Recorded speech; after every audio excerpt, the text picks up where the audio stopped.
y la gestión del tráfico. Al final de cuentas no hay vehículos. El problema son los taxistas, los mototaxis, los unos que están combi, usted que se para donde sea, ahí se genera un caos. Ingeniero, sí, gracias a usted, ¿no? Sí, ya me quedé emocionado, ya con nada, gracias Ana. Ya entró el siguiente ponente. Gracias. Sí. Ahora, disculpa, pero ya me retiro. Entonces, chao. Hasta luego. ¿Qué es, ingeniero? Bueno, tenemos a continuación la intervención del ingeniero Marcelo Reynoso Bartolo, quien es graduado de la Facultad de Ingeniería Civil de la UNI, especialista en diseño vial y movilidad urbana para la Municipalidad Metropolitana de Lima, diseñador geométrico y de tráfico para Lima, de tráfico para la obra del Derby de Ibermed. A continuación, dejamos para su intervención, ingeniero. Adelante. Muchas gracias, Gerson. Un favor, ¿me confirma si se ve la pantalla? Sí. A ver, puedes agrandar la presentación. Bien. Como ya nos habían presentado, el proyecto fue realizado en la intersección entre la avenida Universitaria y lo que vendría a ser la avenida Venezuela. Bien. Yo voy a, digamos, ahora enfatizar en lo que vendría a ser la aplicación, lo que se hizo como diseño, luego la herramienta que se utilizó para poder hacer una predicción de una serie de escenarios. Bien. Esta de acá es la intersección en estudio. Son las dos avenidas clasificadas como vías arteriales. La de acá, la que pasa por encima, la que está de nivel, en este caso es la avenida Venezuela, y esta de acá es la avenida Universitaria. Bien, acá hemos hecho una colección de fotos para que se pueda mostrar cuál es la situación actual y qué es lo que se ha intentado, digamos, aplicar los conceptos de movilidad urbana. Bien, entonces, por ejemplo, acá en la fotografía 1, ¿qué cosa es lo que se ve? Acá lo que tenemos es un tramo de ciclovía. Entonces, ¿qué sucede? Cualquier ciclista que use esta ciclovía no tiene la forma de cómo conectarse con esta otra, que es una ciclovía central. Bien, entonces, esa es, por ejemplo, la imagen 1, ¿no? La imagen 3, por ejemplo, la que está acá, es una imagen que está asociada a la zona de espera del transporte público. Que digamos se observó en este punto. Bien, entonces estamos notando que se notó en todo caso en campo el diseño de para poder calcular la capacidad del mismo era inferior, ¿no? Entonces básicamente lo que se ve en la hora pico es un embotellamiento en esta zona, ¿no? la zona de espera o abordaje de bajada de pasajeros. Bien, por ejemplo, otro punto interesante es el punto 9, que de hecho es uno de los puntos en los cuales nos hemos enfatizado, que es un puente peatonal que básicamente tiene un comportamiento como barrera urbana. Bien, es un puente peatonal que, vamos a decir, no es usado por los peatones, en este caso, bien, y más lo que hace es generar áreas muertas entre los dos puntos que unen, que son las dos isletas, la isleta que está a este lado y a este lado. Entonces este punto de acá es uno de los puntos que hemos enfatizado para poder dar algún tipo de solución. Bien, básicamente encontramos también asociado esto de las áreas muertas y zonas que no se usan, las zonas que están por debajo del intercambio. Entonces hemos visto que dichas zonas son prácticamente usadas por personas no tienen uso en todo caso, por decirlo así, no tienen uso.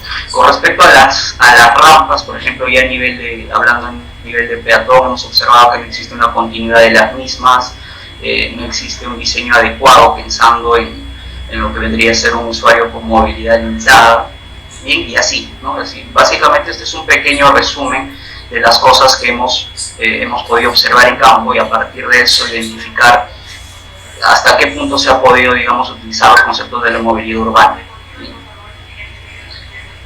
Ya con respecto a las propuestas, acá hemos enfocado según lo que propone lo que es la movilidad urbana, inicialmente con el peatón. Bien, a nivel de peatón hemos encontrado hemos propuesto una serie de soluciones en lo que a diseño corresponde.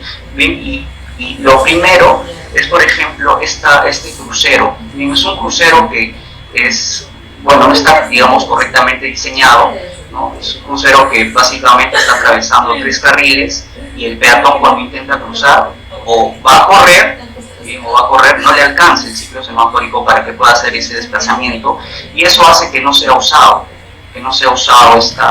este crucero peatonal, motivo por el cual se genera un paradero informal acá del transporte público. No usan ni el crucero y tampoco usan el puente, entonces se genera ese paradero informal. Entonces la primera propuesta es esta de acá, ¿no? Un rediseño de ese crucero, de manera que el peatón utilice, digamos, el primer ciclo para cruzar este crucero peatonal, tenga esta zona de espera, de manera que pueda, valga la redundancia, esperar el siguiente ciclo y complete de manera segura el tránsito, bueno, su trayectoria, su desplazamiento. Bien, lo siguiente fueron los resaltos trapezoidales, asociados a las señalizaciones correspondientes. Bien, básicamente esto estaba asociado actualmente en la intersección, acá existe el crucero, sin embargo las velocidades con las cuales, digamos, abordan los vehículos son velocidades elevadas. Entonces uno de los planteamientos que nosotros pusimos es la implementación de este resalto trapezoidal, de manera que se le dé seguridad al peatón cuando pueda realizar el desplazamiento. Bien, con respecto a lo que ya les había comentado, que son las áreas por debajo del intercambio, áreas muertas, en este caso hemos cogido modelos que ya han funcionado en otras ciudades del mundo, que es básicamente recuperar esas áreas que están por debajo del intercambio, ¿no? Y darle, digamos, el tema también arquitectónico, el tema visual, para poder recuperar dichas áreas y darle cierto uso, tenga cierta función, ¿no? En este caso, por ejemplo, hemos planteado, por ejemplo, zonas de recreación para niños, en esta parte del intercambio, en la otra parte del intercambio una zona para que vamos a decir, los adultos también puedan compartir, pueda, digamos, desarrollarse esta interacción entre peatones. ¿Bien? Ahora, otro punto, de hecho, importante es el tema del puente peatonal, ¿no? El tema del puente peatonal que básicamente unía estas dos isletas, ¿no? Entonces una de nuestras propuestas es retirar, porque el puente no está cumpliendo su función, entonces retirar ese puente peatonal para a partir de eso poder recuperar estas dos isletas y empezar a, digamos, a trabajar sobre ellas, ¿no? En la parte derecha, en la isleta derecha, tenemos un diseño que básicamente está orientado, como les menciona el peatón, un área de recreación para el mismo, y en el lado izquierdo, igual, es un área de, vamos a decir, de recreación, pero ya está asociado con lo que voy a mencionar ahorita, que es el diseño de la red básica de ciclovías, y así también como la interconexión que existe entre esta y el transporte público. Bien, a nivel de ciclovía, como se había comentado, esta de acá es vamos a decir, el tramo de ciclovía que, bueno, estaba existente, y este es el tramo central, ¿no? Como observamos, no existe una continuidad entre esta ciclovía, entonces nosotros planteamos un rediseño de la misma, una red básica de ciclovía, ¿no? Acá abajo se observa cómo sería esa red básica de ciclovía, cómo se está conectando, cómo existe continuidad a lo largo de toda la intersección para este usuario, ¿no? Que es el ciclista, ¿eh? Con respecto al transporte público, ya lo que se había comentado, esta de acá es el área que tiene problemas con respecto a la capacidad con respecto al abordaje y bajada de pasajeros. Y esta de acá, vamos a decir que es el nuevo rediseño del mismo, ¿no? Estamos viendo que hay un nuevo diseño del ancho que va a permitir que no existan esos problemas vamos a decir, de subida y bajada de pasajeros. Asimismo, bueno, voy a mencionar de un ratito, vemos que la ciclovía tiene una interacción con el transporte, bueno, con el área de stop, con el área de parada de transporte público, y hay un diseño correspondiente, ¿no? Con respecto a la ubicación de los paraderos de transporte público, acá también hemos notado que existen dos paraderos que están muy cercanos. Entonces hemos planteado primero la reestructuración de uno de ellos, ¿bien? Así también como los puntos atractores que existen. Recuperando esta área de acá, ¿bien? De la parte central, podemos reubicar a los ambulantes, a las personas que se encuentran acá, y poder, digamos, mejorar el tema del tránsito acá en este punto. Y por último, a nivel de transporte público, también ya se hablaba de implementar algún tipo de corredor. Y con respecto al modo automóvil, lo que se mejoró fue básicamente el ciclo semafórico, que existía en dicha intersección, asociándole nuevos verdes efectivos, Bien, y la recuperación producto de, digamos, esta ciclovía central, que ya no es central, sino está lateralmente, se le da también continuidad a los dos carriles que existen por acá, porque acá notamos que existen dos, pero a la salida son tres, entonces se decide darle continuidad a la vía, ¿no? Después también el tema de la regulación de estacionamientos, acá hay dos accesos que básicamente servían, en la situación actual son como estacionamientos, entonces planteamos también la regulación de estos. Esto es lo que vendrían a ser interacción de los modos. Como estaba comentando acá, planteamos un diseño. Dentro de esto de la interacción, teniendo en cuenta el peatón, el ciclista, el transporte público y automóvil, cuando existe interacción entre el ciclista y peatón, el que va a tener prioridad es el peatón. Entonces, de igual forma, o sea, cuando exista algún tipo de interacción en ese orden de jerarquía, el que está, digamos, con una mayor jerarquía tiene en este caso la prioridad. Bien, acá por ejemplo vemos vamos a decir los estacionamientos a las áreas de parada de los ciclistas, ¿no? Para poder hacer, digamos, si es que quisiera hacerse el uso del transporte público de esa forma, ¿no? Acá por ejemplo el diseño de la ciclovía tiene como criterio proteger al peatón cuando éste realice su desplazamiento por el crucero peatonal. Y acá vemos que la ciclovía rodea el paradero de forma externa y las zonas donde hay como de interacción entre los mismos, el que tiene prioridad es el peatón y el ciclista tiene que disminuir la velocidad. Bien, con respecto al modelo de simulación, bien, en este caso la empresa alemana que fue la responsable o la que organizó el concurso en este caso, bien, maneja una serie de softwares. En este caso utilizamos el software de microsimulación, que es el DISIN, ¿no? Entonces voy a hablar un poquito de los fundamentos de la microsimulación. Estos fundamentos nos sirven a nosotros para hacer la creación del modelo, y a partir de esto vamos a decir que nosotros calibramos. ¿Qué cosa es calibrar? Poder recrear lo que vemos en la realidad en el modelo. Una vez que nosotros recreamos y decimos mi modelo representa con tanto nivel de confianza la realidad, recién puedo empezar a plantear escenarios. ¿Qué sucede en un escenario A, un escenario B, un escenario C? Y empezar a hacer comparaciones a través de algún indicador, y con eso decir la opción A es mejor que la opción B, o la C mejor que la B, etc. Bien, pero dentro de estos fundamentos iniciales de lo que vendría a ser la microsimulación, acá por ejemplo muestro, bien, lo que se conoce como el tiempo de estabilización del sistema. Y en esto básicamente está asociado a lo siguiente: cuando yo creo el modelo, tengo mi red. En unos momentos voy a mostrar el video para que puedan ver el modelo de microsimulación, pero básicamente es, yo tengo el modelo y cuando, digamos, ya lo construí, ya le asigné sus características, la red está vacía.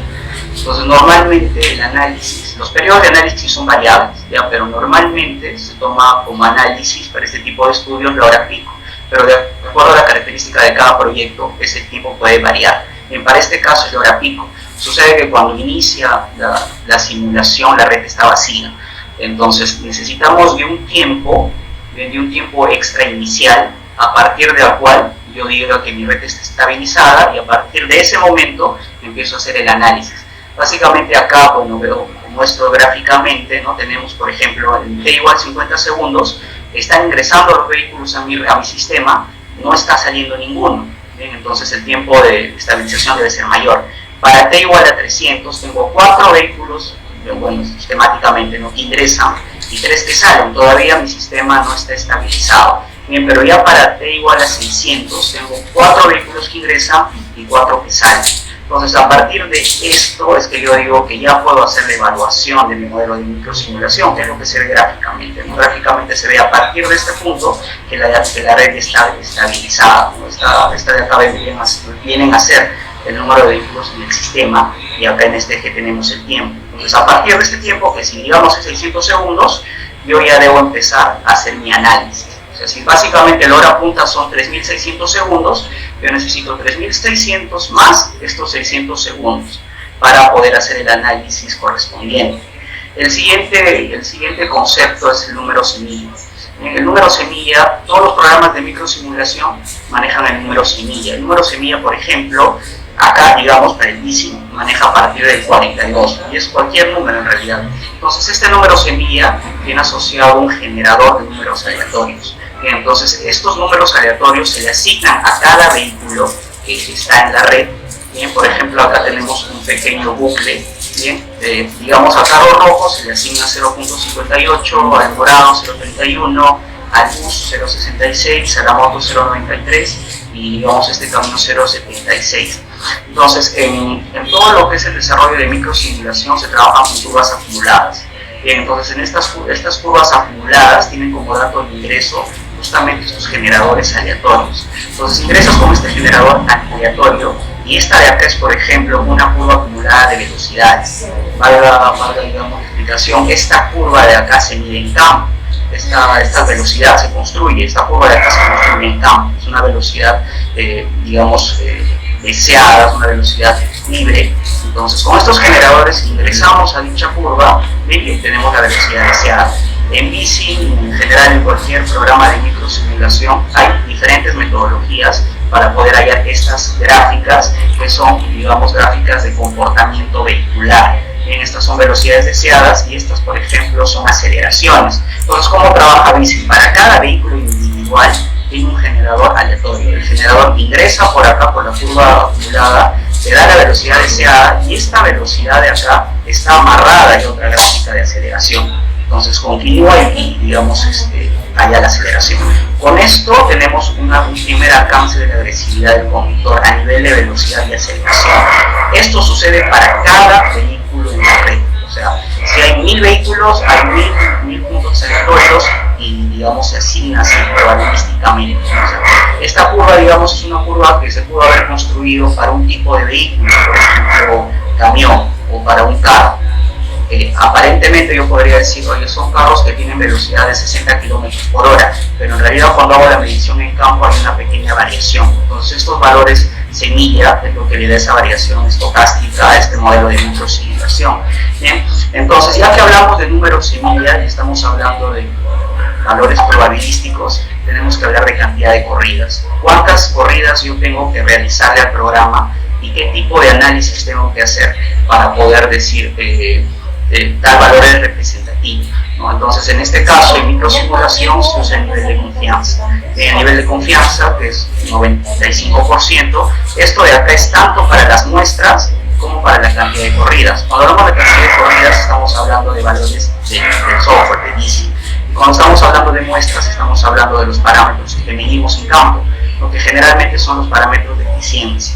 Son parámetros que se van a usar para calibrar. En un momento voy a hablar un poco de calibración. Parámetros de eficiencia como tiempos de viaje, como colas, etc.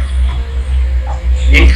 Otro punto interesante es la forma como se van creando los vehículos, o lo que se conoce como arribo de vehículos, ¿no? Por ejemplo, vemos el vehículo negro, el vehículo rojo, el verde y el azul. Entonces, como hemos observado, cada uno de ellos tiene cierto intervalo con respecto al anterior para que nazcan, para que se creen a partir del inicio, digamos, del link. Entonces, los diferentes programas de microsimulación manejan esta creación de arribos de diferentes formas. En este caso, el leasing lo maneja de forma exponencial. Entonces, una función exponencial, vamos a decir, por teoría sabemos que la curva de percentiles bien es integral de esta curva, ¿no? Entonces, nuevamente, si tenemos curva de percentiles, estamos hablando de valor semilla. Entonces, con valor semilla ingresamos y tenemos los intervalos, o sea que estos intervalos también son aleatorios. Entonces, todo esto de acá hace que el programa, o hace que el análisis de microsimulación sea un análisis estocástico, probabilístico, que tiene básicamente sentido con el fenómeno de tráfico, ¿no? Que es aleatorio, estocástico. Y de hecho, la forma de análisis de estos modelos también es de forma estadística. Bien, voy a hablar un poquito de lo que vendría a ser la interacción conductor-conductor. Bien, para esto cabe resaltar que el modelo de microsimulación maneja 4 submodelos, bien, que son el modelo de seguimiento vehicular, que son el de VDMA 74 y 99, el modelo de cambio de carril, que son del tipo libre y cruzado, y el modelo de comportamiento lateral, que se da, digamos, nominalizado como modelo de comportamiento semaforizado. Esto de acá, digamos, está ligado a lo que vendría a ser intersecciones semaforizadas. Estos modelos de modelo que representemos hasta cierto punto la realidad, como les estaba comentando, es una representación estadística. Bien, entonces, ¿en qué consiste? Digamos, yo voy a campo y visualizo motos lineales. Entonces, parte de la calibración es darle la característica al entorno urbano. Si yo veo motos lineales, la moto lineal tiene un comportamiento lateral, ¿no? Entonces, si yo veo ciclistas, los ciclistas tienen un comportamiento lateral. Quizás también puede pasar, digamos, con respecto al modelo de seguimiento vehicular, distancias muy cortas que denoten agresividad en los conductores. Un mototaxista es mucho más agresivo que un camionero, ¿no? Entonces, todas esas características a nivel de conductor, cómo es que interacciona con otro conductor, se manejan a través de estos 4 modelos. Cada uno de estos modelos tiene sus propios parámetros. Entonces, si yo quiero recrear una cierta realidad, tengo que empezar a mover esos parámetros con ciertos criterios, con ciertas herramientas, para a partir de eso, usando estadística, decir mi modelo representa la realidad en 95% de confianza. Y una vez que esté, digamos, calibrado, esté representado, empiezo a hacer la gestión activa, ¿no? La gestión de escenarios y empezar, digamos, a decir tal opción a partir, comparando con un parámetro es mejor que otra opción. Entonces, acá, por ejemplo, el modelo de seguimiento vehicular, el IDEMA 79, básicamente es súper intuitivo este modelo. Son 2 vehículos, el vehículo con el azul, ¿no? El azul es el que está acá, y el negro, que es el vehículo que justamente se encarga de hacer el seguimiento, ¿no? Acá vemos las 4 fases de este de acá, del seguimiento. En este eje tenemos la diferencia de distancias, y en este eje de acá la diferencia de velocidad. Básicamente, ¿cómo se interpreta este gráfico? En este gráfico se interpreta cuando hay una distancia elevada, una diferencia de distancias elevadas. Este de acá básicamente tiene vamos a decir, se comporta en un estado de conducción libre. O sea, puede, digamos, aumentar la velocidad, y como acá vemos en el gráfico, va disminuyendo esa distancia, o sea, se está acercando. O sea, se está acercando hasta cierta distancia donde él dice, bueno, esto ya empieza, digamos, a generar algún tipo de reacción, ya estoy acercándome mucho, ya no puedo aumentar más la velocidad. Sigue aumentando la velocidad, pero ya lo hace más, vamos a decir, más lentamente, ¿bien? En forma de esta curva. Llega a un punto en el que ya se encuentra una distancia que se conoce como la distancia de seguridad, donde el conductor, el que está haciendo el seguimiento, acelera, desacelera, acelera, desacelera. Entonces ese comportamiento se grafica con este bucle. Bien, entonces básicamente pasa esto, ¿no? Viene hasta que el conductor, y de ahí empieza a hacer eso, acelerar, desacelerar, acelerar, desacelerar. En este modelo que se ha explicado con palabras y gráficamente lo he explicado, tiene asociado parámetros de conducción, que justamente lo que les comentaba, ¿no? O sea, esta distancia de seguimiento tiene estos 3 parámetros de acá: el A sub X, B sub X aditivo, B sub X multiplicativo, este factor Z, que es un factor, vamos a decir, estadístico aleatorio, que justamente le da esta oscilación acá, acelerar, desacelerar, y acá multiplicado por la velocidad. Entonces son para, digamos, modelos que estén asociados con distancias. Por ejemplo, si yo estoy analizando una intersección semaforizada, yo utilizo como parámetro de eficiencia las colas, como en este caso San Marcos utilizaron las colas como parámetros de eficiencia de referencia. Entonces lo que se calibraron fueron estas distancias, ¿no? Entonces hay que saber cómo mover estos parámetros. Movemos los parámetros y vemos el efecto que hay en el programa comparando estas colas, la cola de campo con la cola en bici. O sea, es un proceso estadístico y, bueno, se concluye si el modelo está calibrado o no. Con respecto a otro modelo, acá por ejemplo voy a mencionar el modelo de cambio de carril forzado. Cuando, digamos, un vehículo quiere hacer un cambio de carril, hay 2 tipos: el cambio de carril libre y el cambio de carril forzado. El cambio de carril libre es porque básicamente tiene espacio, ve que el vehículo que está delante de él tiene una menor velocidad, cambia de carril, aumenta la velocidad y continúa con la trayectoria. Bien, ahí no hay mucho que hablar. Bien, pero sin embargo en el cambio de carril forzado sí, porque básicamente está asociado al roteo. Yo tengo que girar, digamos, a 100 metros o 200 metros aguas abajo y estoy en el 4º carril. Sí o sí tengo que pasar al primero, ¿no? Entonces hay una decisión de ruta que debo hacer. Entonces leasing maneja esto, maneja el libre que está asociado también con un comportamiento cooperativo, bien, y el otro es el modelo de cambio de carril forzado, que básicamente es este de acá, la línea de color negra, es el que va a hacer el cambio de carril, soy yo. Bien, y el cambio, el color rojo es el vehículo que está detrás de mí. Entonces, en un momento yo empiezo a desacelerar poco a poco y estoy intentando hacer el cambio de carril, pero no puedo porque quizás hay un flujo en el otro carril que no me permite, no encuentro la brecha correcta para poder hacer ese cambio de carril. Bien, entonces pasa una distancia y a partir de esa distancia yo empiezo a desacelerar. ¿Hasta cuánto? Como máximo hasta este punto. Entonces el que está atrás de mí no sabe qué cosa quiero hacer. Entonces un tiempo todavía mantiene con un poco de desaceleración y luego también sigue el mismo comportamiento. Bien, entonces este punto máximo es lo máximo que puede desacelerar el vehículo porque si no se detiene.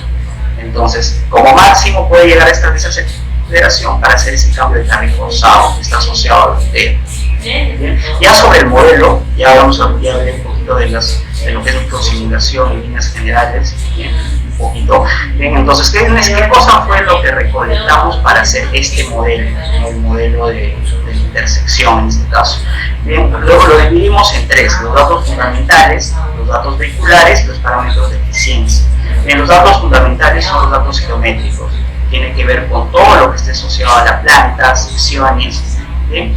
Los datos de regulación, levantamiento de las intersecciones, de los semáforos, de los reguladores que existen, tanto a nivel de ciclo como a nivel de fase, cuáles son los verdes efectivos asociados a cada fase, y también los datos de volumen, es el flujo, si es un aforo vehicular en 2 días típicos, semana laborable, un día típico no laborable, y a partir de eso el aforo de todo el día y se obtienen las 3 horas pico, ¿no? Y de las 3 horas pico para el diseño se elige la hora pico, ¿no? Entonces esos son los datos fundamentales que se tomaron en campo para poder hacer este modelo. Asociado a eso están estos datos vehiculares que tienen que ver ya con vehículos especiales.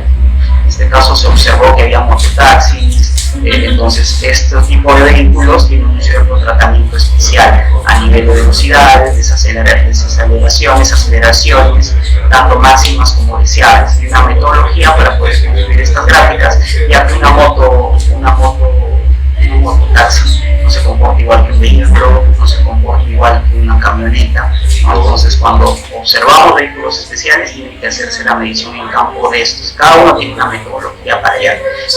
Y por último los parámetros de eficiencia. En este caso se utilizó el parámetro de eficiencia cola, pero también puede ser utilizado como parámetro de eficiencia el tiempo de viaje. Entonces este parámetro de eficiencia tiene va a ser usado para que más adelante uno calibre el modelo. Con los parámetros de eficiencia nosotros calibramos los modelos. Estas son las características vehiculares, estas grafiquitas que como les comentaba se obtienen en campo con cierta metodología, estando con el método de placas para los vehículos deseables y para las máximas el tema del vehículo flotante. Bien. Con respecto, esta de acá por ejemplo, este perfil de velocidades deseables es el que estaba comentando en el valor similar, ¿no? Entonces hay veces que se tiene que construir esto, se tiene que construir.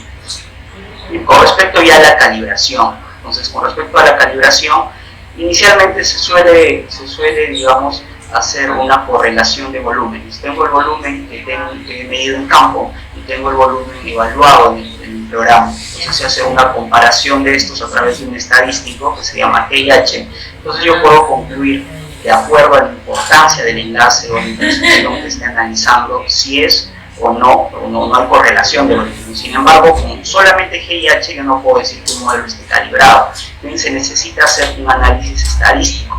En este caso, vamos a decir, con cierta frecuencia lo que se hace es utilizar un simulador estadístico. Tenemos 2 muestras y entonces empezamos a hacer combinaciones de estas y generalmente el simulador te hace permutaciones, o bueno, yo le indico que haga permutaciones de 10.000. Bien, y a partir de eso, cada punto es una diferencia de media. Entonces, digamos, tengo 10 valores en el leasing, 10 valores en campo, y empiezo a agarrar combinaciones. Combino, chocolateo y voy sacando, hasta que voy sacando 10.000 veces. Y voy construyendo. Cada puntito de estos es una diferencia de la media. Entonces, si mi media inicial, sin haber hecho esa combinación, está dentro de lo que debería ser el 95%, digo que mi modelo está calibrado. Si no está dentro de eso, tengo que calibrar el modelo. ¿Cómo calibro el modelo? Modificando los parámetros de conducción, ¿no? Que son estos de acá. Si es que el modelo no está calibrado, modifico esto de acá. Acá estoy presentando solamente el de seguimiento. El de cambio de carril tiene también sus propios parámetros, el de comportamiento lateral también tiene sus propios parámetros, igual el de comportamiento del semáforo. Ya digamos, a medida que vas viendo ciertos proyectos, te vas dando cuenta cuál tiene mayor influencia, ¿no? Si en el caso, por ejemplo, estoy analizando intersecciones, este de acá es el que tiene mayor alcance, ¿no? Mayor alcance, calibro con colas, con distancias, ¿no? Entonces uso este de acá. Entonces va a depender de qué tipo de proyecto esté analizando para saber qué modelo voy moviendo sus parámetros de conducción, ¿bien? Y con eso, digamos, pueda decir que el modelo está calibrado o no. Ya, entonces la voy a presentar rápido los videitos de los modelos. Ya, a ver. Acá, por ejemplo, este de acá es la situación actual de la zona. Entonces ahí vemos los peatones. A ver, bueno, pues obviamente el video del momento sobre el tema de los peatones. Acá vemos el cuello de botella que está ingresando a la universidad. Básicamente este es un modelo en el cual hemos simulado los cuatro vamos a decir, los cuatro personajes, el peatón, el ciclista, el transporte público y el auto. Entonces, a ver, acá voy a volver a poner el video para que se pueda mostrar lo siguiente, ¿no? Lo que les estaba comentando. Miren, este cruce de acá no es usado por los peatones, ¿no? Este no es un paradero, el paradero es el de acá. Entonces, como los peatones no cruzan porque les parece inseguro y tampoco usan el puente, se paran acá. Se paran acá y entonces vuelven un paradero informal. Este paradero informal, como ya les voy a mostrar en los resultados, tiene un impacto sobre la vía. ¿Bien? Entonces, acá vemos, por ejemplo, la ciclovía central, ¿no? Vamos a continuar con la explicación. Estos son los peatones, acá, bueno, se logra ver, son los peatones que justamente están bajando de esta zona están bajando de acá, para el transporte público. Cuando estaban, digamos, realizando esa bajada, acá se hizo todo un agrupamiento de estos mismos, porque el área de espera no tiene el diseño correspondiente, ¿no? Otra cosa es la forma de comportamiento. Ahorita actualmente San Marcos tiene un comportamiento, tiene una sola puerta, entonces, como ya les estaba comentando, el modelo trata de recrear la realidad. Yo tengo que recrear este comportamiento. Si en vehículos hay 4 modelos, en el peatonal hay un solo modelo, el modelo de fuerza social, pero tiene 10 valores para calibrar, ¿no? Como el peatón es digamos, analizar el comportamiento del peatón es, vamos a decir, más complicado que analizar el comportamiento de un vehículo por la forma en cómo se desplaza, ¿no? Un vehículo o va hacia adelante o retrocede, pero en cambio el peatón no. Entonces la forma de cómo se trata el peatón también es un tratamiento distinto, ¿no? En este caso he presentado únicamente cómo hemos trabajado el modo automóvil, pero el modo peatón también se ha trabajado. O sea, esta forma de ingreso está, digamos, sujeto a un modelo con ciertos parámetros, se han medido, digamos, en este caso colas, y a partir de eso se ha ido calibrando, ¿no? Como les menciono, para el caso de cómo se comporta, digamos, bajando del paradero, el peatón tiene una forma de comportarse, cómo se comporta en las esquinas, ¿no? Cuando está, digamos, girando, o cómo en este caso se comporta ingresando a la puerta. Son diferentes comportamientos que hay que evaluar. Acá vemos, ¿no? el intercambio, la ciclovía central, el comportamiento lateral, ¿no? De las motos lineales, como les estaba comentando. Todo esto de acá, nosotros justamente por eso se llama modelación, ¿no? Tenemos que, digamos, indicar, proponer cómo es este comportamiento, porque no es directo. Entonces, como les comento acá, bueno, ahí está a nivel de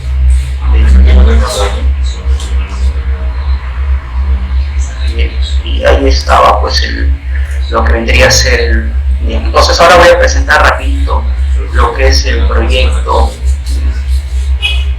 A ver, vamos a presentar el proyecto.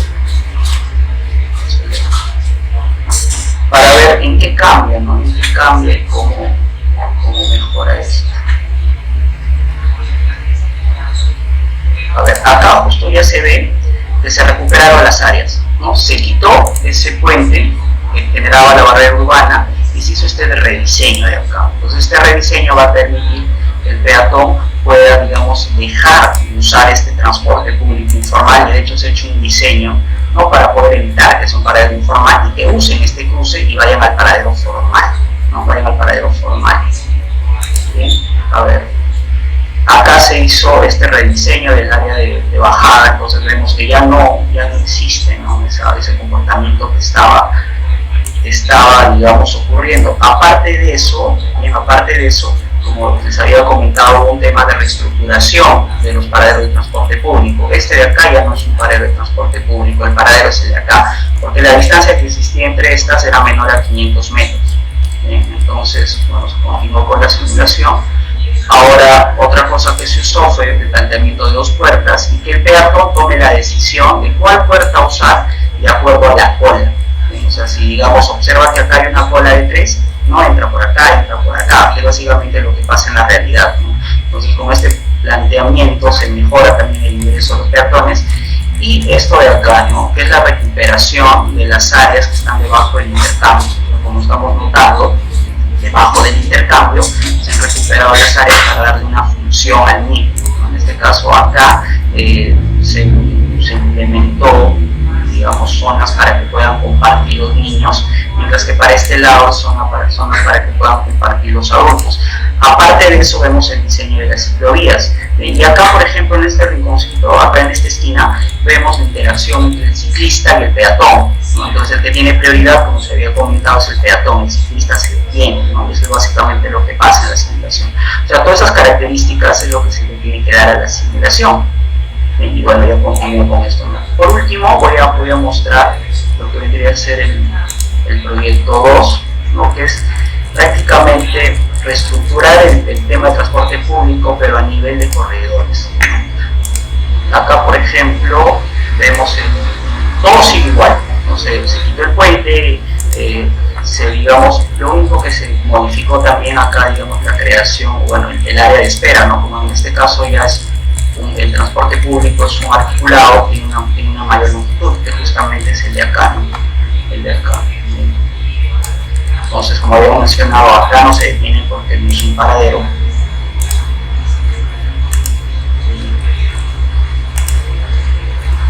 Y ahí vemos, ¿no?, digamos, de darse la interacción acá, de darse la interacción en este punto entre el ciclista y los peatones que están bajando. Los ciclistas tienen que disminuir su velocidad o parar para que tenga prioridad el peatón. ¿Sí? Entonces, nuevamente acá se observa todas esas interacciones entre el ciclista y el peatón, ¿no?, y la forma en cómo también suelen esperar, ¿no?, los peatones. Como les menciono, todo esto está ligado a los modelos de comportamiento. ¿Sí? Los videos, o bueno, esta información visual tiene que estar anexada a la conclusión matemática, ¿no?, que son los resultados. Y algo que también se suele presentar, que eso lo voy a presentar para digamos, la situación actual, son es el desempeño.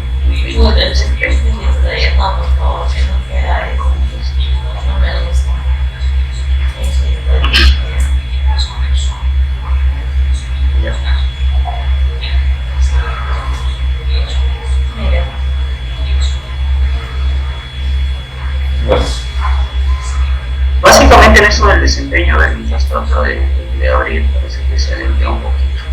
Ya, básicamente en el desempeño lo que se suele visualizar o lo que solemos mostrar son, en este caso vemos una serie de colores, ¿no? En este caso son las velocidades a nivel de auto, cuando están pintadas de color rosado, que están parados, ¿no? Entonces hay una leyenda asociada a esto, básicamente te da esa visualización de un parámetro de red, que es la velocidad, ¿no? Y a nivel de peatones vemos también una serie de colores que están asociadas a la experiencia de densidad, que es básicamente lo que se suele describir a nivel peatonal, ¿no? Entonces, con esto visualmente, por ejemplo, en la entrada de San Marcos vemos que la experiencia de densidad es muy elevada, ¿no? Entonces se pinta de ciertos colores.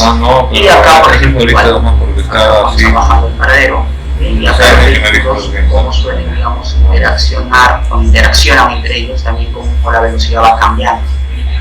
Básicamente eso es lo que se muestra a nivel de video con lo que vendría a ser desempeño. Ya, entonces, a ver, para terminar esta parte, vamos a los resultados. Entonces, los resultados suelen analizarse de varios tipos. A nivel de link, lo primero, a nivel de link tenemos las velocidades.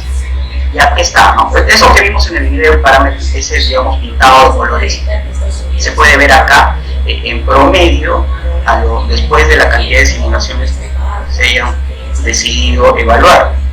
Bien, entonces nosotros podemos, a partir de este diagrama, poder concluir cuál de los escenarios, que es el proyecto 1, proyecto 2, tiene un mejor desempeño a nivel de este parámetro de eficiencia en la red, que es velocidad, ¿no? Entonces vemos, por ejemplo, todo este aumentamiento de acá, con el proyecto 2, que es el que mejor respuesta tiene a este cambio de velocidad. Entonces, de este diagrama de velocidad a nivel de, digamos, parámetro de eficiencia de red, el proyecto 2 es el que estaría mejor.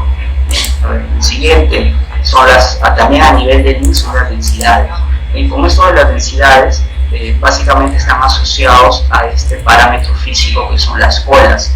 Las colas suelen darte, digamos, el estado de tráfico real, no las velocidades, no el flujo, no, mientras las colas sí. Entonces acá, por ejemplo, está ese detalle, ¿no?, del paradero de transporte público informal, el efecto que tiene a nivel de cola sobre esta vía, la congestión que estaría, digamos, realizándose, ¿no? Con la reestructuración de ese paradero de transporte público vemos que ya no ocurre eso, ¿no? Entonces acá también podemos evaluar lo mismo haciendo las comparaciones, ¿no?, las comparaciones de cuándo disminuye la cola, y de hecho acá entre el proyecto 1 y el proyecto 2 había una reestructuración también del crucero peatonal. Entonces vemos el efecto que tiene, ¿no?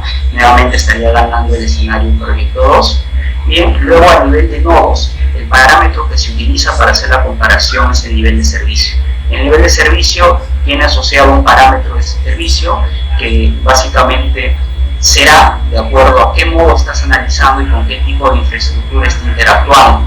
En el caso de vamos a decir, de los semáforos, de las intersecciones semaforizadas, el parámetro de servicio, cuando el modo automóvil interactúa con la intersección, es la demora. Entonces vemos que en la situación actual hay una demora del tipo D. Obviamente todo esto de acá es en promedio a nivel de nodo, ¿bien?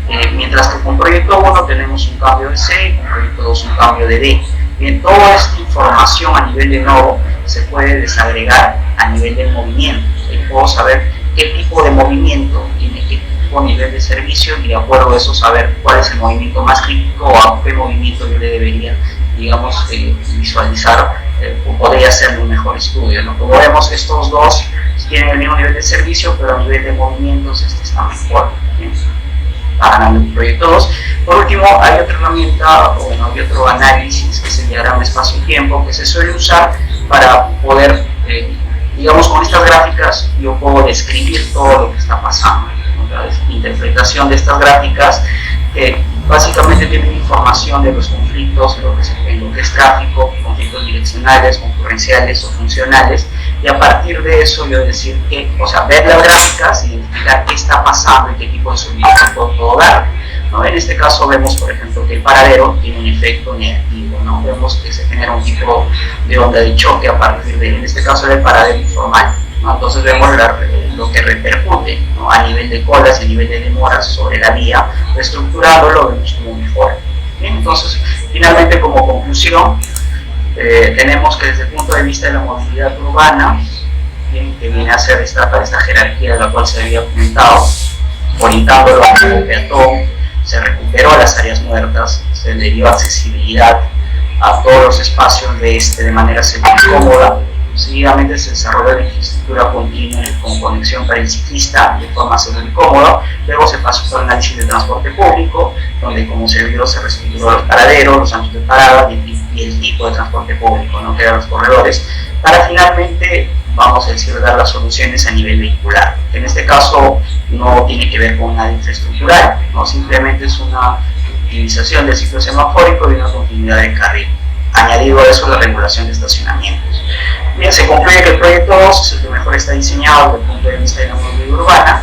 Bien, y la conclusión final, que de hecho es lo que pasa en América Latina. Entonces América Latina suele, en Lima nada más, ¿no? Se le suele dar prioridad al modo automóvil. Producto de eso están todos los intercambios viales que existen, ¿no? Entonces, básicamente Perú tiene aproximadamente 15 intercambios viales, ¿no?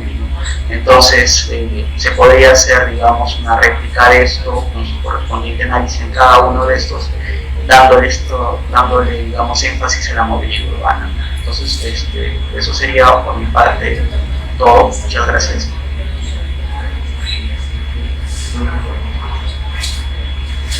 Gracias, ingeniero Reynoso. Muy interesante su exposición. A continuación escucharemos al ingeniero Carlos Equipa Arenaza. Es ingeniero civil TIC-UNI, especialista en movilidad urbana sostenible y seguridad vial, consultor para Fondo Metropolitano de Inversión, especialista externo de Josima Consultores Ingeniero. Adelante, Carlos Equipa.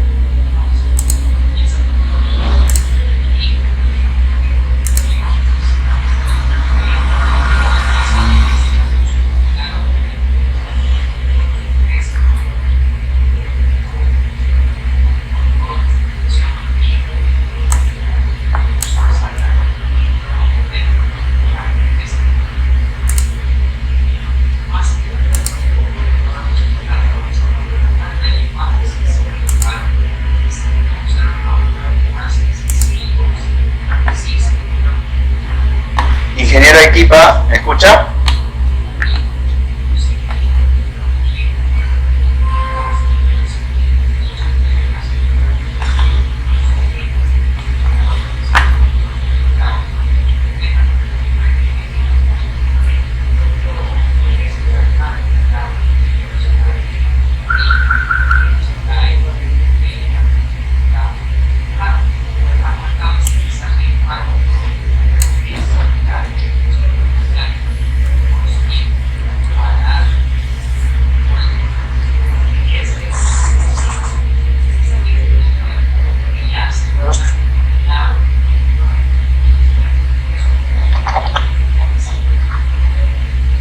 Micrófono, por favor, ingeniero.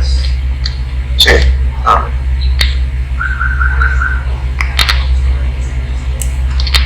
¿Se escucha? Sí, sí se escucha.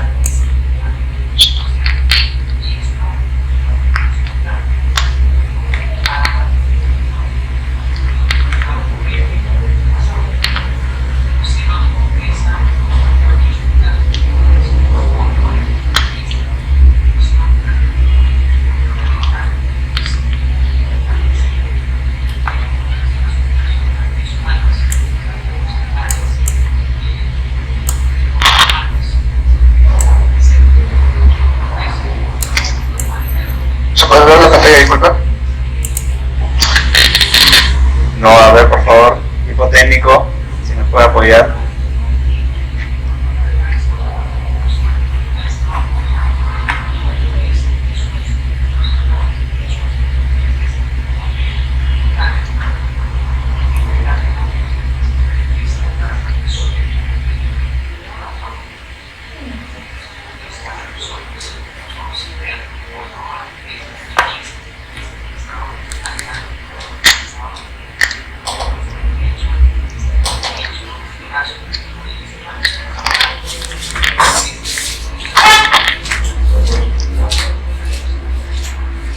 Por favor, me confirman si se puede ver.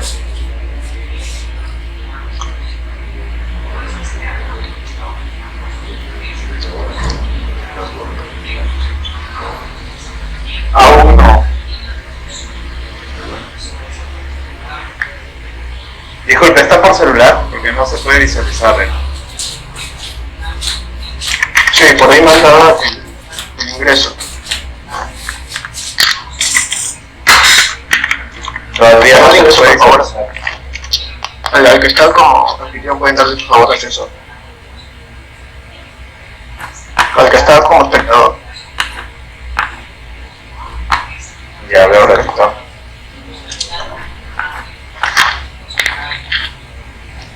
Ya está, a ver. Listo, gracias.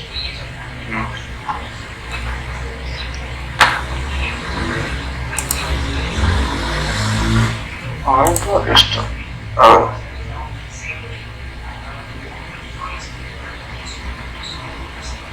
Ahora sí, confirme si se puede ver la pantalla.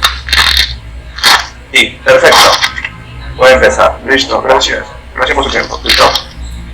A ver, como ya dio toda una antesala del ingeniero Marcelo, el tema de esta exposición de ciudades sostenibles aplicadas a calles completas, ¿no? Después de toda la aplicación que hemos dado para poder mejorar esta intersección de Venezuela, ahora vamos a explicar todos los conceptos y principios que hemos usado para poder y para esto, para no alargar mucho, le dividí en 3 puntos, que son ciudades sostenibles, calles concretas y algunas aplicaciones, replicando lo que hemos visto en lo que ha contado el ingeniero Marcelo, ¿no?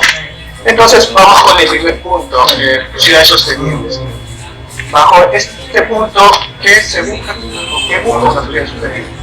Simplemente bajo el concepto básico busca que la ciudad se integre con el urbano, ¿no? Reduciendo las emisiones de CO2 o la contaminación. Entonces, ¿esto cómo lo logramos? Esto lo logramos analizando 3 puntos fundamentales, que es el componente social, el ambiental y el condicionante económico. Cada uno abarcando distintos puntos, por ejemplo, el componente social, enfocado a la parte de los habitantes, el aspecto ambiental, la cantidad de área verde, el uso de vehículos no motorizados, el uso de vehículos motorizados, y la parte económica, el ingreso per cápita que puede tener cada región o cada ciudad. ¿Sí? Entonces, bajo este concepto, una ciudad sostenible va a buscar desarrollar de manera equitativa a las personas, pero cuidando el medio ambiente. Y esto lo vamos a lograr bajo estos 3 puntos. Como pueden ser más puntos, pero estos para mí son los puntos más resaltantes, que son usar energías renovables, aplicando una ingeniería circular, y lo que nos atañe en esta exposición, que es la movilidad urbana sostenible y el uso de transporte público. Dentro de este tercer punto encontramos este pequeño punto que llamamos calles completas. Para esto vamos a definir qué es una calle completa. Es un espacio urbano que genera potencialidad y interacción social. ¿Sí? Pero esta interacción social no es normal, tiene que ser una interacción social en la cual el usuario se sienta seguro, se realice de manera práctica y no repercuta su seguridad. Entonces, llegamos a este caso, lo que se deriva por el metropolitano. La área metropolitana, sus espacios públicos urbanos están diseñados muchas veces enfocadas al usuario de a pie o al usuario de vehículos no motorizados. Ante esta problemática, nosotros enfocamos una solución o un punto crítico que ubicamos en la avenida Universitaria con la avenida Venezuela.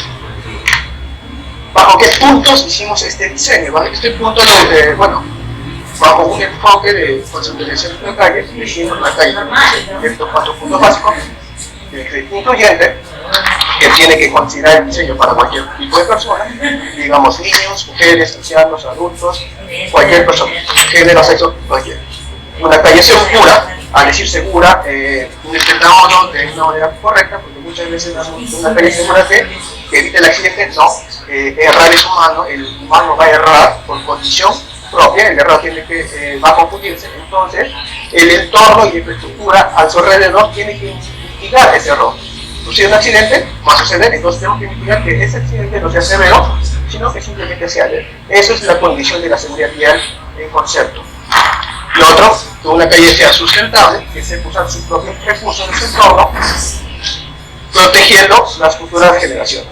Y el tercer punto es que las calles sean resilientes, que puedan adaptarse a cualquier acontecimiento o desastre natural. Por ejemplo, un terremoto que ha sucedido muchas veces, las calles tienen que estar preparadas para que puedan permitir la evacuación y ubicar zonas adecuadas para su albergación de las personas y no pueda suceder ningún problema o no tengan ningún daño. Sí, ante este aspecto, las calles tienen un efecto directo entonces sobre la actividad, la movilidad y la habitabilidad. Remarco este punto de la habitabilidad porque muchas veces es dejado mucho de lado, porque muchas veces hablamos simplemente de la movilidad, de la habitabilidad, dentro del punto de vista de movilidad es muy importante y es uno de los puntos clave dentro de esta investigación que fue el resultado y creo que uno de los puntos que nos diferenció dentro de todas las propuestas que se presentaron en el concurso del PITIN. A ver, entonces, en resumen, una calle tiene que cumplir estos factores: ser un diseño universal, tiene que prioridad al usuario vulnerable, tiene que ser conectiva, tiene que tener uso, tiene que tener una diversidad de uso, tiene que ser flexible, tiene que acondicionarse a los distintos climas. Sabemos que el Perú es diferente en distintas ciudades, y tiene que, en criterio general, tiene que adecuarse a las prioridades de la movilidad urbana sostenible. ¿Sí? Entonces, bajo esto vamos a centrarnos, vamos a abarcar tres puntos, que son los principios básicos de diseño de una red vial, pero enfocándolo a una calle. ¿Sí? Como primer punto tenemos la función en la cual remarcamos dos puntos esenciales, que son la movilidad y la habitabilidad. Muchas veces simplemente hablamos de movilidad, pero no de habitabilidad. ¿Y a qué se refiere esto? La movilidad está asociada a la velocidad, a la capacidad, y la habitabilidad a la capacidad de realizar acciones estacionarias en un punto. Ahora, ¿por qué remarcamos esto? Porque muchas veces la movilidad puede estar amarrada al vehículo y al peatón, pero muchas veces la habitabilidad está mucho más amarrada al peatón. ¿Por qué? Porque el peatón de a pie realiza muchas funciones. Se sienta, comienza a hablar por celular, quiere comprar algo en un kiosco, entonces realiza acciones estacionarias, algo que un vehículo no puede hacer. Tú no estás en una autopista y detienes tu vehículo para llamar por teléfono. Entonces, son conceptos que van de la mano, pero enfocados a distintos rubros. Entonces, una calle urbana tiene que estar amarrada tanto a la movilidad y a la habitabilidad. Tiene que permitir el movimiento, pero también tiene que permitir realizar actividades estacionarias, como que diversión, entretenimiento, etc. ¿Sí? Como segundo punto, lo que tenemos, la función. En la función es el enfoque que nosotros le vamos a dar a esta vía. Nosotros acá, ¿cómo lo podríamos entender? Como jerarquización. Nosotros en nuestra red vía, la ordenanza 341, tenemos una jerarquización ya establecida, ya se expresa hasta periodistas, conectoras locales, donde las locales podemos dividirlas en secundarias y primarias. Cada una tiene una función y un enfoque distinto dependiendo a qué usuario está dirigido. Por ejemplo, una vía expresa dirigida directamente a los vehículos, llamemos carreteras nacionales, una arterial es una mixtura de vehículos, personas y también ciclistas, a diferencia de una vía local, donde la vía local netamente la prioridad la tiene que tener el peatón de a pie y los vehículos no motorizados, y ahí es donde atañe muchas veces el problema y los asuntos en el diseño de vías urbanas y calles completas. Entonces, esto es lo que se explicó hace rato en forma de funcionalidad, pero esto ¿cómo lo unimos? En función del uso. ¿Sí? Tenemos la movilidad, la habitabilidad, tenemos la jerarquización y cómo ubicamos a cada uno de los usuarios dentro de esto. Como lo mencioné anteriormente, el peatón va a estar en la parte inferior, ubicado siempre en vías locales, pues en vías colectoras arteriales, nunca en una vía expresa, ¿sí? Porque esta está enfocada al tránsito de vehículos netamente, entonces, y que va inversamente a la velocidad. Cuando tienes mayor movilidad, tienes mayor velocidad. Mayor velocidad indica más inseguridad para el ciudadano de aquí. ¿Sí? Va inversamente. Hay varios puntos que se podrían explicar, pero para no poder extender, simplemente detallamos esto en la forma de cómo va amarrado esto. Y con esto que logramos este pequeño esquema. En función a quién voy a enfocar mi diseño, voy a enfocar mi calle. Si estamos en la vía expresa, la vía expresa está enfocada en ambiente al vehículo, pero nosotros estamos hablando de calles completas y no ciudad urbana. Entonces nosotros vamos a priorizar la parte del peatón y del ciclista, teniendo un diseño comparativo en el primer punto, en la cual se genere un ambiente cómodo, seguro, práctico, sencillo para el usuario de a pie y de uso de vehículos no motorizados. Pero esto, ¿bajo qué principio lo vamos a lograr? Indicando estos 9 puntos, el cual es caminar, que el espacio urbano promueva la caminata, pedalear, que tenga una conexión tanto de ciclovías de manera continua y articulada, conectar, que una calle no esté aislada de otras, densificar, usar el transporte público y demasía o otro servicio de transporte, el transporte dentro del transporte es la integración modal, algo que carece netamente Lima, porque sabemos que el metropolitano va por otro lugar, el metro va por otro lugar, y cada sistema de transporte que tenemos no se conecta o no tiene una integración en ningún punto.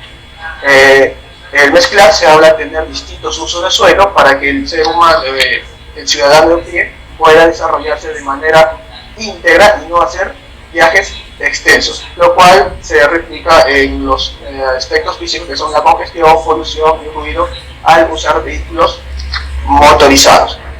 Y el compactar indica disminuir estas distancias, el espacio, tener un espacio adecuado para poder desarrollar estas actividades estacionarias, y el cambiar es poder modificar el espacio que tenemos a un espacio urbano sostenible.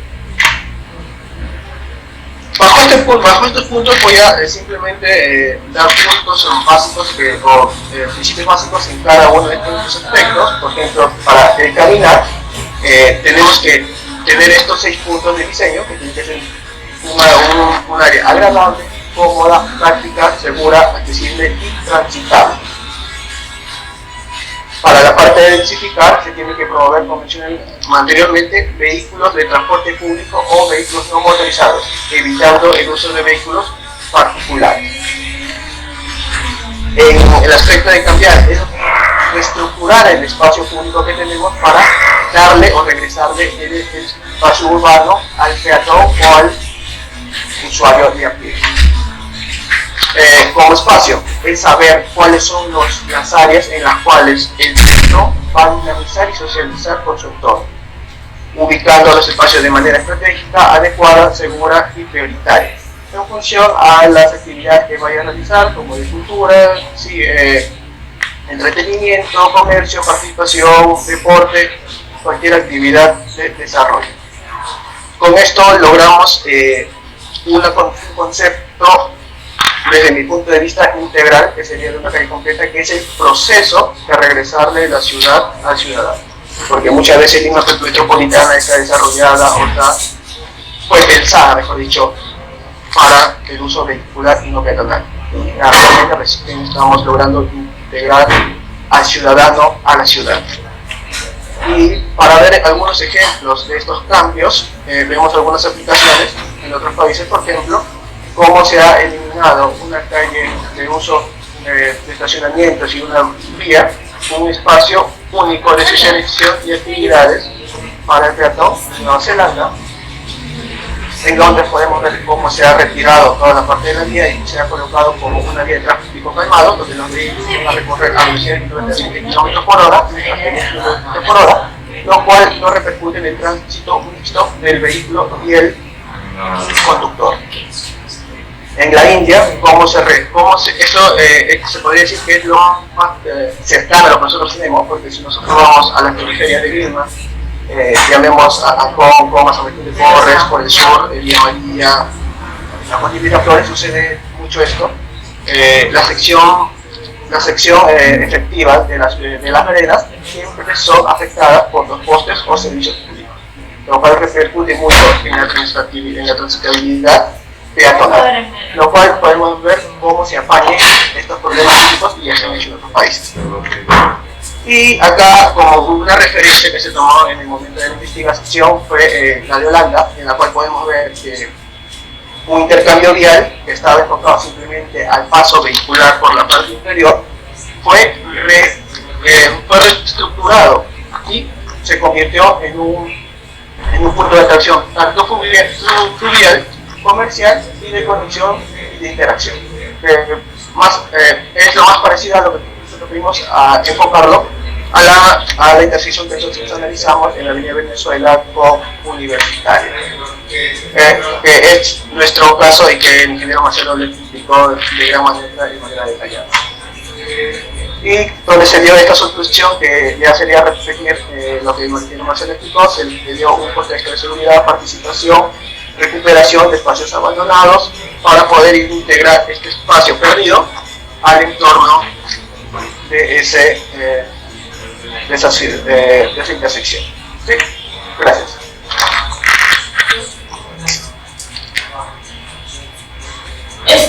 Yo. Muy interesante su exposición, ingeniero. Muchas gracias por sus palabras. Y bueno, vamos a pasar ya a la ronda de preguntas. El público nos ha dejado interesantes cuestionarios. Una de las primeras preguntas será, a ver, del arquitecto Walter Bruno Saavedra. Buenas noches. Quisiera saber qué programas utilizan para el modelamiento y los planos de efectos de velocidades, parámetros de niveles de servicio, entre otros. Cualquiera de los oponentes puede responder. Ya, bueno, con respecto a los softwares de microsimulación, en realidad hay varios, ¿ya? Entonces va a depender, bueno, vamos a decir, pero el software de microsimulación, de acuerdo a los modelos de comportamiento que tenga, es la caracterización del mismo.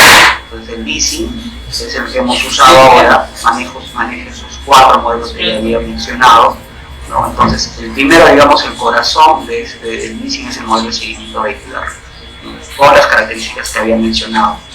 Bien, entonces, aparte de él hay otros softwares también de simulación, de Lightroom, pero que, digamos, a nivel de, vamos a decir, los primeros puntos que había mencionado, los fundamentos de la microsimulación, sí los manejan de igual forma, pero a nivel de los modelos de construcción ahí hay diferencias. Bien, entonces, dependerá, digamos, del usuario, ¿no? El usuario, qué tipo de herramienta usar o no. Y con respecto a la segunda parte, se mostraron los resultados, vamos a decir, el diagrama de velocidades y también el tema del nivel de servicio.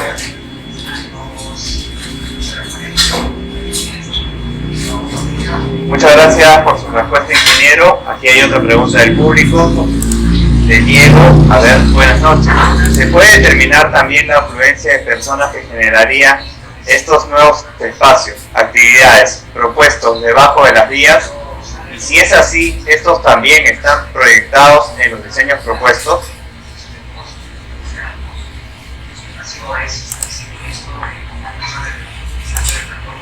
Por favor, ¿podrías repetir la pregunta? No escuché bien, por favor. Sí, por supuesto. ¿Se puede determinar también la afluencia de personas que generaría estos nuevos espacios, actividades propuestos debajo de las vías? Y si es así, ¿también están proyectados en los diseños propuestos? A ver, gracias por tu pregunta. A ver, al diseñar un espacio urbano, se considera el espacio que ocupa de manera, bueno, cuando tú diseñas un espacio urbano, uno de los principios que no se mencionó dentro de uno de los factores que es el espacio, es la ergonomía humana, cuánto espacio ocupa una persona, cuando está de pie, cuando está caminando, cuando está corriendo, los espacios son distintos. En función a eso, se calcula el espacio óptimo y cómodo para cada uno dentro del espacio proyectado. Y la proyección en sí, si se tomaron en cuenta, considerando un espacio en el cual tengamos un espacio, bueno, por esto del COVID consideramos un distanciamiento de 1 metro, pero bajo condiciones normales, como era un espacio de juegos, podríamos considerar simplemente por metro cuadrado 4 o 5 personas, que es lo ideal, ¿no? Para que se sienta cómodo, práctico y puedan desarrollar sus actividades de manera adecuada.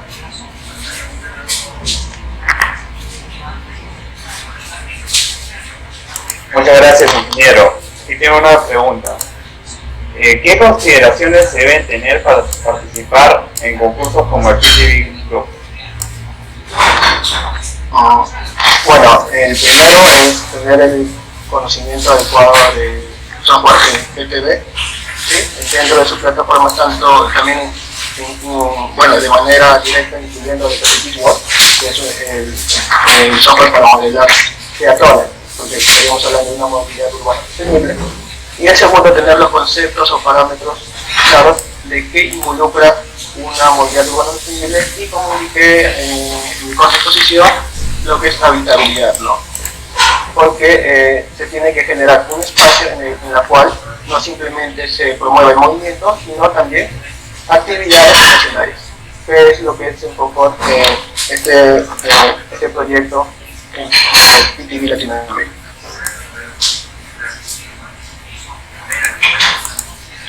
Muchas gracias, ingeniero. Para el ingeniero Reynoso, ¿cuánto es el tiempo que me permite ahorrar un viaje de San Miguel a San Martín de Porres, pasando por la intersección de Venezuela con Universitaria, en hora punta, si es que transformamos ese cruce de avenidas en calles completas? Bien, mira, en realidad, como ya se había mencionado en la anterior exposición, el desarrollo del proyecto fue enfocado de la movilidad urbana sostenible, ¿no? Entonces, a nivel de tiempos, exactamente un valor preciso no lo tengo a la mano, con las pequeñas variaciones que se hicieron asociadas a mejora de las fases, mejora del ciclo, darle continuidad a las vías. Bien, se mejoró el nivel de servicio. Se mejoró el nivel de servicio que está asociado a las demoras y también a los tiempos de viaje. El valor exacto del punto A al punto B que mencionan no lo tengo a la mano, pero sí mejoró el nivel de servicio en un nivel. Pues básicamente eso está asociado, como había dicho, al nivel de servicio de la demora, y la demora está ligada al tiempo de viaje. Muchas gracias, ingeniero.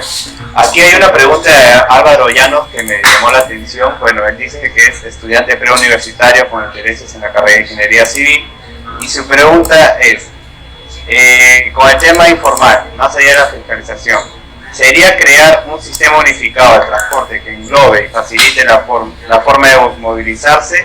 ¿Cómo encontrar el equilibrio más adecuado que beneficie a transeúntes, pasajeros, conductores y áreas verdes? Bueno, la fiscalización es una parte del ordenamiento del transporte público, ¿sí? Lo que se tiene que hacer es canalizar y focalizar el transporte, ubicando espacios de paraderos bien definidos y prohibiendo canalizando los paraderos informales. Esto como colocando barreras arbóreas, no barreras metálicas, que muchas veces repercuten en el paisaje de la ciudad, lo cual no permitiría que estas personas puedan abordar en otros lugares que no sean permitidos. Este concepto se llama canalización, ¿sí? Para poder, uno de otra forma, no de la manera de fiscalización, poder ordenar la ciudad. Y la otra es tener un monitoreo adecuado de todo el transporte público, ¿no? Lo cual puede, sí, lo excelente sería tener un control GPS de cada unidad, con lo cual podríamos saber dónde, cómo, los tiempos. En pocas palabras, tener un observatorio de movilidad urbana, que sería lo ideal para tener un control correcto de nuestra ciudad a nivel de transporte.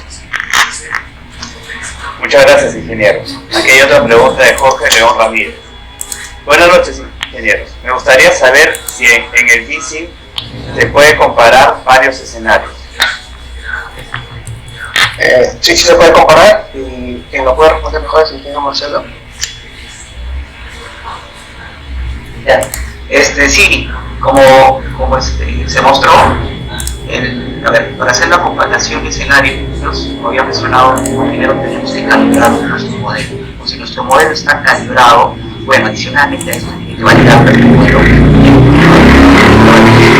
Pero sí, o sea, tenemos el modelo calibrado, y a partir de eso empezamos a hacer los escenarios, ¿no? En este caso, para el proyecto hicimos con Carlos 2 escenarios más, ¿no? Hicimos una comparación actual, proyecto 1, que mostré también, y proyecto 2, ¿no? Entonces hice una comparación de los tres, y bueno, se determinó que el proyecto 2 era el más adecuado. Listo. Y para culminar, aquí hay una pregunta más. Buenas noches, ingeniero.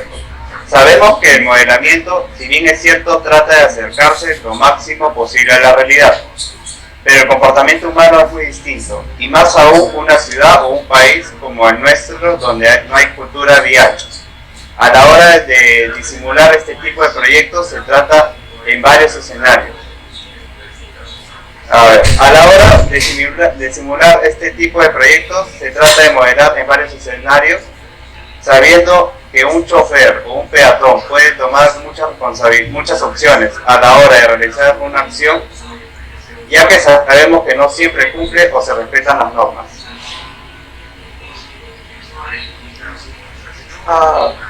Bueno, es una pregunta amplia, pero como mencioné, esto tiene muchas aristas. Cada pregunta en sí que han hecho tiene muchas aristas y muchos enfoques para poder solucionarlo.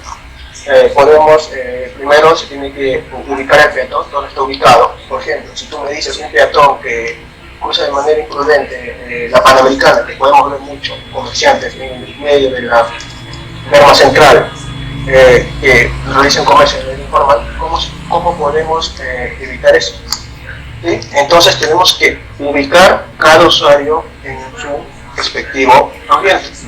Si nos enfocamos en una vía colectora local, podemos aplicar el enfoque de tráfico calmado, en el cual reducimos la velocidad de los vehículos, o disminuyendo la sección de las calles, y lo cual mejora en demasía la seguridad y transitabilidad de los usuarios.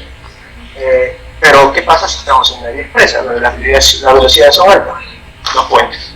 Es la única solución para que las vías expresas funcionan como barreras divisorias de la ciudad, lo cual muchas veces es el problema o el meollo del asunto de la seguridad. Como mencioné en la exposición, la velocidad y la seguridad van de la mano. A mayor seguridad, menor velocidad, y a mayor velocidad, menor seguridad. Entonces, para poder responder esta pregunta, tendríamos que ponernos en qué entorno y en qué punto exacto vamos a analizar. ¿Sí? Por eso se me sería un poco muy amplio y no daría oportunidad para poder explicarlo, pero en sí, en principio es ubicarte en qué entorno urbano vas a ubicarte y qué tipo de calle para poder solucionarlo. Siempre amarrado a la velocidad, que es el factor directo dentro de la seguridad. Muchas gracias por su respuesta, ingeniero Equipa. Aquí hay una pregunta por Facebook de Luis Valero. La bicicleta se modela con el modelo de fuerza social o el comportamiento lateral.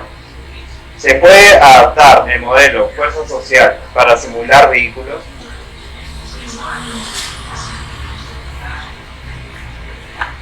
El modelo de fuerza social es el modelo que maneja el modo peatón. Todo lo que tiene que ver con vehículos motorizados o motorizados es con los 4 otros modelos.